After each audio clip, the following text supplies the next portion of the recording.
So have you ever heard somebody say there's contradictions in the Bible, and they're real adamant that it's man-made and that it's been lost through translations, and so it's really just was made by men to control people for monetary value.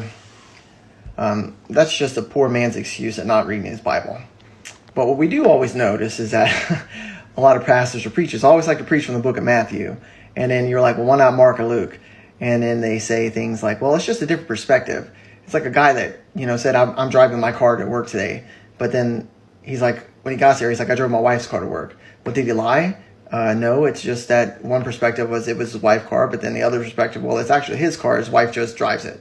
They give you that kind of lame excuse or something like that. And it's not that they're doing that on purpose. It's that the books weren't open until the time of the end, which I very much believe we're in now. And saying that to you is that the Gospels, when you line up the stories, for instance, the parable of the sower, when Jesus sends forth the 12 disciples, you notice when you line up each one from Mark, Matthew, and Luke, you notice three very distinct differences, very stark differences between them. And it's for a reason. And it was for a reason when Daniel said in the end times, people would go to and fro throughout the Bible and knowledge would be increased. And it's because people are going nowadays, brothers and sisters, going to and fro through the Bible, that they start to see these and connect these dots.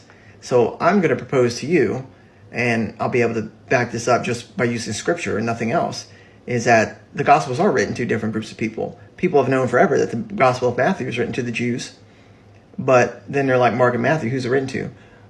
Mark and Luke. Well, Mark is written to the left behind sleeping church, those who say they're Christians but are lukewarm, those are in name only but don't pray or seek the Lord. And Luke's written to the bride of Christ, those seeking, watching, diligently praying and seeking all that good stuff that the Lord takes pleasure in. And Matthew's written to the Jews, and they don't believe Jesus came in the first place, so they're not looking. The sleeping church isn't looking, but the bride is looking, watching, and waiting. So this is why there's when people argue about pre-rapture, mid-rapture, or post-rapture, they're actually all three correct, and they're all three supported in the biblical text. It's just that they always overlap each other. They take all the Gospels and stick them on top of each other, and yet they don't realize that they're different groups. And this is why there's fights or arguments, and this is why they say there's contradictions in the Bible.